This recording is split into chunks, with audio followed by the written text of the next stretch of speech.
Welcome. Hey, it's Bob, and this is Let's Get Retro. Okay, I'm in the middle of studying for exams at the moment, and I'm just taking a break, so I figured it was a good time to put some stuff that might be of use to you. Now, I've had my yearly shave, by the way, so I'm sure my hairiness will grow back pretty shortly. Anyway, the reason I'm moving this over here is we are dealing with the Raspberry Pi today, which is hiding. So if you can see, it's going on. Yeah, there you go, sideways in that Mega Drive. What I did was I took a Raspberry Pi, which is one of these guys, which looks like some sort of drugs, but is actually a computer on a chip, and it runs Linux, and it lets you do lots of cool stuff. Like there's breakout cables and things that let you connect up all controllers to it, connect up video cameras. You can do everything. They're well worth checking it out if you can. This is the B plus one, and you can pick them up. They're about €35 to buy, but you can pick them up. I think it's about 25 quid, 20 quid.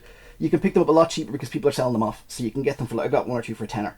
So the gist of it is, I have a file server running of a little Minecraft test program thing I'm doing, and I have an NES case and a Mega Drive case that were dead machines basically, and scooped all the guts out, fitted lots of USB cables and HDMI out and all sorts of fun stuff like that, plugged put the board in, built around it, and have a machine that looks like a Mega Drive, and I can run, let's try this here, this is a USB Sega style controller. It's very similar to a Saturn, and it's close enough to the 6-button Mega Drive one that I'm happy enough.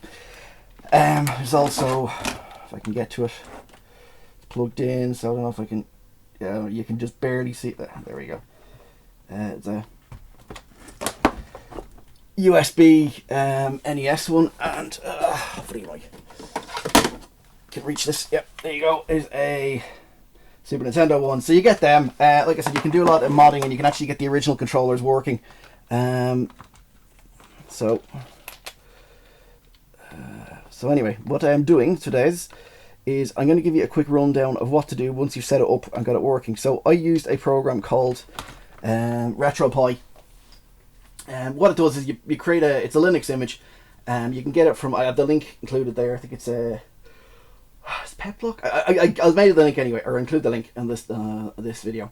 But the gist of it is, you go there, and what it lets you do is download an image. You put that on an SD card, micro SD card. That goes in here, and then basically when you boot it up, it will load up. It'll run a thing called emulation station, and in turn then it will give you lots and lots of emulators.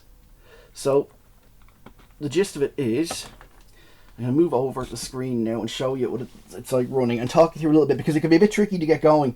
And there's one thing I want to show you as regards controllers and that. So I'm just going to switch cameras. Okay, so we are loading up emulation station, retropi. You're going to get in here. Okay, this is basically retropi running on the Raspberry Pi. When you load it up, you'll get a menu a bit like this.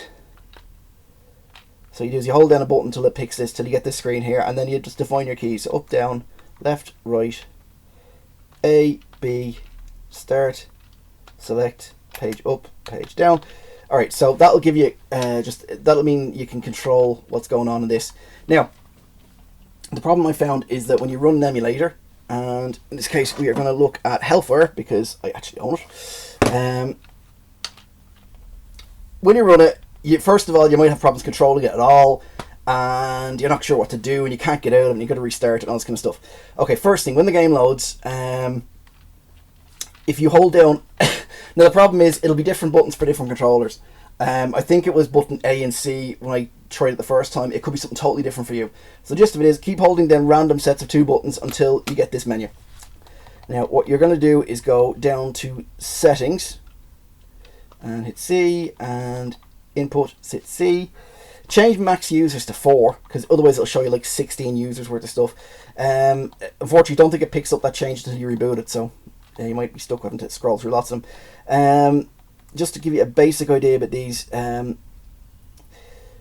bind mode is really just whether it's a keyboard or a pad. Device type is whether it's a regular you know, like an NES or a Mega Drive Genesis pad, or whether it's like an analog one, like an N64 one or whatever. Gonna ignore that for now. Not gonna change this. This is basically which USB port it's picking up on.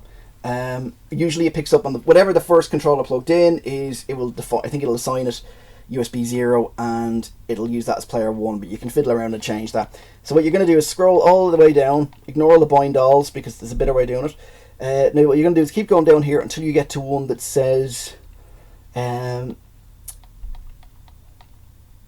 hotkey, which I've probably gone by. So you're looking for enable hotkey, and about to 7. Yeah, there we go. Enable hotkeys. Right, I bound that to one of the shoulder buttons, and then further down you got one that basically says toggle menu, which I don't see here. Oh yeah, menu toggle. I bound that to the other shoulder button. Now what that does is when you press the two of them together, it switches in and out of this menu, so it's pretty handy. You can also do ones for changing the volume, changing shaders and things like that. So what the way they'll work is you'll press the hotkey, and then whichever button you've assigned. So if you have a disk next bound to like button 1, you hold down the whatever was set to the hotkey and then button 1, and it'll do that. You need to be careful because if your game has you know, a combination of buttons pressed together to do something, then you might be triggering this. Anyway, what you're going to do is go through here and basically assign your buttons a bit like you did earlier on. And when that's finished, you go back out. It's usually, I think, B gets you out and C goes further into the menus. Okay, so once you're back out at the very point, you save new intro or save new config, which from memory is going to be way down the bottom of your folder in a menu called Pico Drive Libretto. I think it's like something like opt, emulators, configs, Mega Drive, Pico Drive _ Libretto, and then number after it.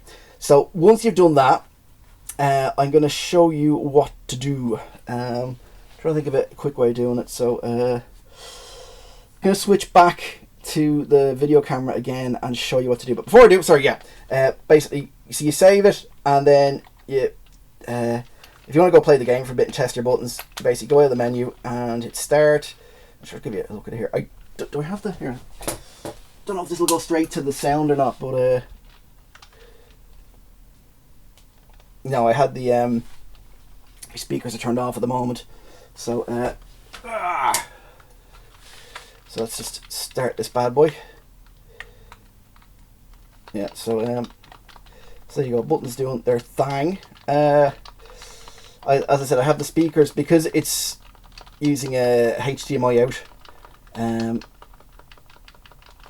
This is basically it's basically connected to a monitor, so there's no sound. So I have the sound routed through the there's an audio out on the board itself, on the Raspberry Pi itself, and that's soldered onto the original audio out on the Mega Drive chassis, so it's all good. So yeah, basically when you're finished, quit RetroArch, and it'll get you back to your main screen here. And then we're going to do a bit of a thing called SSH. So what you're going to be doing next is downloading a thing called Putty, and you are going to be using that. So I'm going to pause this for a second and then switch over to another computer to finish off the little demonstration.